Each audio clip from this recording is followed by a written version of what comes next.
Hi, Mr. Brewster. I'm so grateful for the opportunity to meet with you today. I'm super excited about Weave. My name's Ruby Wingett. I'm 18. I just barely graduated from Corner Canyon High School in the spring of 2023, and I currently am a freshman at BYU. I'm an undecided major, but I love marketing, and that's probably what I want to go into. I know I want to do something within the business school, either doing marketing analytics or marketing in the personality advertising side. But things you need to know to understand me a little bit better. In high school, I was a really huge DECA kid. I loved doing DECA. I loved working with other students, especially other young women who were passionate about business. I'm really passionate about women in the business world.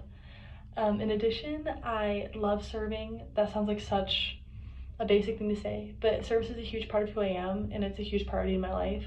I love giving back to the community that gave me so much, so I'm really active with Draper Mayor's Youth Council and other organizations within my hometown of Draper.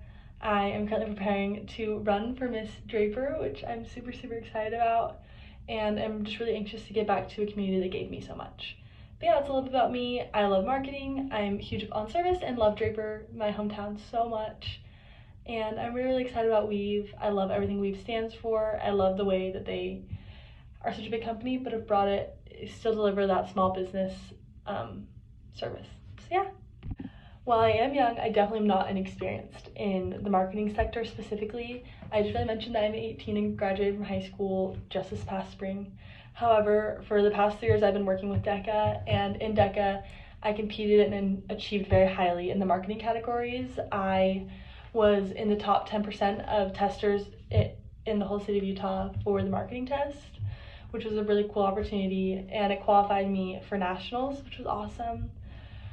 In addition, for the past 2 years, I've had the opportunity to serve as a personal assistant for a small consulting marketing firm just in my hometown of Draper, and I've loved it. For her, I mostly just screened emails, managed inventory, and managed interfacing between clients and her, but it was an awesome opportunity to get my toes wet and kind of see a little bit about the marketing world and how that would work, in addition to how consulting works specifically, and develop my personal assistant skills. So it was a really cool opportunity, and that's what I bring to the table. I'm also really organized, really detail oriented, and I consider myself to be pretty personable. I love working with people, and I love just achieving. I love succeeding and helping people, make people's lives easier, and that's my main goal here if I do get hired at Weave. That is a great question. So previously mentioned, I'm working on my application to run and apply for Miss Draper. This would be an opportunity for me to get to be more active in my Draper community and just serve more and give back to a community that gave me so much. So that's my first big and short-term goal right now. Then in the next 3 semesters, I'm working on my application to submit to the marketing program here. They're pretty competitive, and so I'm hoping to get in my first try, but if not, I'll work on boosting my application and applying again. And then I hope to graduate 4 semesters after that. The goal is spring of 2027, but we'll see. And following that, my goal is just to get hired and get to work in marketing analytics and or marketing on the personal side. Still don't know which one, but I definitely love marketing, and I love working with people, and I love marketing products. It's something that comes pretty naturally to me, and I love that. So those are my biggest goals outside of the work sector. Obviously, I could give you 100 things I want to do, but I'm pretty young and still undecided. But yeah, so those are my goals and dreams and aspirations. That's a very humbling question, so thank you so much. While I am really well versed in marketing, I'm definitely not as well versed in the technology side with IT. So definitely not as good with the interfacing and the actual physical product of Weave. So I definitely within the company would be better in a customer service mindset or in a product development mindset. But those are definitely my limitations. But I'm so willing to learn. I really would love to learn more about the technology side of it if that's where you guys need me. But I do think my strengths definitely outweigh my weaknesses. I definitely do have some big plans that I'm looking forward to achieving and some great goals to work towards. So as I said, I'm a freshman at BYU right now, so I'm going to finish this next semester and hopefully get my generals done. Then I'm applying to the marketing program over the summer and hoping to start in the fall. So I'll be in junior core and hoping to graduate in the spring of 2026, which would be really exciting. With the degree, I hope to work in marketing either marketing analytics or on the personality side of marketing, so advertising products. So those are my big goals. I would love to run my own firm one day, but I also look forward to learning a lot from the team at Weave in terms of marketing and also in terms of how a big business like this is run. Because one thing I really admire about Weave is the way that they are such a large corporation, but they still have a really small business mindset where they're able to interact with customers in a more personal way and keep things really personal as they've grown. So that's one thing I really look forward to learning with Weave. And it's really applicable to my ambitions in the future, which are to graduate from the Merit School of Business with a marketing degree and hopefully start my own marketing firm, consulting, or running large-scale marketing. That is an excellent question. I definitely do think I have a lot of great leadership instincts and do have the potential to be a great leader. I currently do believe myself to be a good leader. I previously have mentioned my DECA experience a lot, but it was really, really an amazing growth opportunity for me. I was a DECA advisor my senior year, so I was able to be an example to the younger kids who were interested in business. In addition, I was a swim team captain my senior year. I am currently a Cougar Skate team lead for BYUSA, which is the student organization. I work with DYC, which is the Draper Maritime Council, where we're leaders in Draper and working towards a more sustainable future for our city. So those are all ways where I've exercised my leadership ability now, but I do believe I have the potential to be a great leader while I'm a good leader right now. I really love working with others, and I really love getting to be an example, and I really love the hard work that it takes to be a good leader. And I love the detail-oriented little small things that leaders need to do behind the scenes. And I especially love planning. I love planning. I love putting work into an event or putting work into something, and when it pays off, it's just so fun for me. So I consider myself to have the potential to be a great leader. Okay, 3 words is hard, but I'll try my best. My first word would be fiery. I just leaves my chest. I'm a big personality, and so when I set my mind to something, I get it done. I'm determined. My high school teachers and coaches called me Res, short for resolute, because they could see that once I set my mind to something, it got done. There was no getting my way. It's a little bit my way or the highway, and I've had to work on that over the years in making it so that I can still adjust and adapt. But yeah, when I want something, I get what I want. My second word would be personable. I work really well with others. I love working with other people. I feed off the energy of others. So whether it's a leader in a group or just a peer in a group, I love working with people.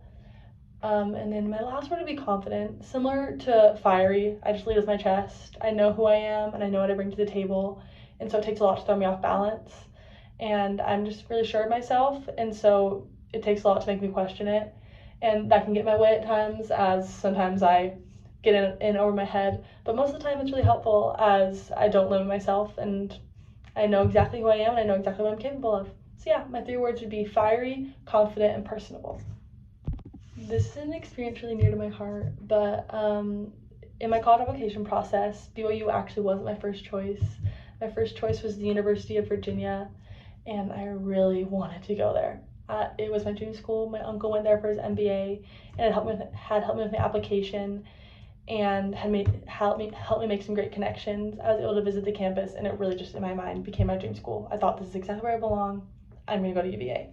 So I was working on my application, and in the whirlwind of your senior fall, just things slipped through the cracks. I didn't put as much effort into the applications I should have. I did the letters, did the essays, but I thought, I have great ACT score, I have my uncle on my side, I have great grades, and this will be enough. However, when I got my rejection letter back, I couldn't say I was quite surprised. I didn't put enough effort in to earn the honor of getting to attend such a prestigious university. And that was really hard for me, because I thought I was a worthy student, but I just didn't apply myself as much as I should have. And so I learned that when you want something, you work for it. And that is something I've tried to apply in the rest of my life. And I've tried to learn over the past year that when I set my mind to something, I need to put the effort behind it. I can't just dream big, but I also have to go big. I have to put the effort in to achieve the big things I want. And so, yeah, that's a time where I didn't succeed, but I learned a lot, and I'm grateful now that I'm at BYU, and I definitely think this is where I belong, and the lesson taught me a lot.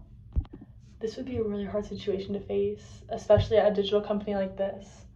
However, my first order of business would be approaching them like one-on-one individually as peers and just saying, hey, I saw this happening.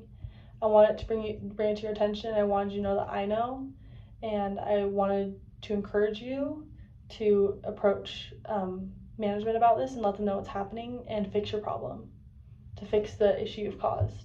And if they were unwilling to adapt, either due to not thinking I was serious or not seeing the error in their ways, then I would approach someone above me, like a supervisor, and make them aware of the situation. For me, it was the most important to give the person the opportunity to fix the problem on their own without reporting them. However, if they're unwilling to fix the issue, then I would take it into my own hands, because I believe that workplace integrity is so important, and being able to trust the people that are working for you is the most important thing. So my first order of business would be approaching them, and if they were unwilling to fix the error, then I would approach someone higher up and report them in a way in which they were able to fix it and hopefully work towards resolution. So yeah, that'd be my plan. My public speaking strengths and weaknesses. So I'm currently taking a class at BYU called Student Development 150, which is a public speaking class with Professor Kurt Mortensen, and it's been a really great growth experience for me. Previous this semester, I'm really personable. I love talking with people. I love interacting in small groups and one-on-one, but when you put me in front of a big group, I would freeze. I just would be paralyzed by anxiety. However, in this class, I've learned a lot about how to deliver a presentation and how preparation helps a lot. So I'd say one of my biggest strengths is that I'm really well prepared when I give speeches. So when I'm given the opportunity to speak, I put a lot of effort into it and I care a lot. However, if I'm asked to give an impromptu speech, I'm also pretty confident and can kind of roll with the punches a little more than I used to be able to. My personality is also really big, and so when you expand the audience, my personality also just expands more. So that's another big strength, is that I'm able to connect with people really personally, even when I'm given a big group. My weaknesses, however, are that I'm a really fast talker. I love to talk, and I have a lot of thoughts, and so I share them really fast. So that's something I've been working on, but I am a really fast talker. Another weakness I have is that I have some distracting gestures. I talk with my hands a lot, I touch my hair, I touch my face, and I'm working on not doing those things, but it's definitely something I've had to put effort into and something I'm still working towards being better at. So my strengths are my personability and my ability to be really prepared for my speeches, but my weaknesses are my gestures and I talk really fast. That is definitely a question I have not heard before in a job interview. If I was shrunk to the size of a pencil and put into an empty blender, my first order of business to getting out, I'm trying to think. So a blender's like this big, right? And a pencil's like this tall. So I'd first try to jump and see if I could like hold on to the edge and pull myself up. I'd hope I could do that because that feels like the easiest way. However, if I was unable to do that, my plan would be to put all my weight to one side of the blender and like try to tip it over. Because if I tipped it over, then I could crawl out. Again, because I'm a little bit taller than the blender, I feel like I could do that, either running at it or leaning a lot of weight against the edge of the blender to tip it over. So that'd be my second. And then my third would just be waiting for someone to come use it, which that'd be like my last resort. But waiting for people to come use it so they could fill it up and I could crawl up what they're using. And then I could be closer to the edge and so I could jump out that way. So yeah, my first step would just be trying to jump out. But my second, I think probably the most likely to work, would be running and trying to tip over the blender. And then my last resort would be waiting for someone to use it and crawling, using the stuff that was going to get blended up. Thank you so much for this opportunity. It was truly so fun to meet with you in such an informative interview. I absolutely love your company, and I hope to have the opportunity to meet with you again. I do have a couple questions before I go. My first question was, what are the opportunities for advancement in this position that I'm interviewing for? Would it be pretty stagnant, or would I have the opportunity to rise up the ranks and learn more about Weave as I go? In addition, I was wondering about workplace culture. Is it a really personable and social workplace, or is it more of a you work by yourself? Either way is awesome, but I just wanted to know what to expect. Thank you so much again for taking time to meet with me today. This was truly awesome, and I'm really grateful, and I hope to meet with you in person. Thank you so much.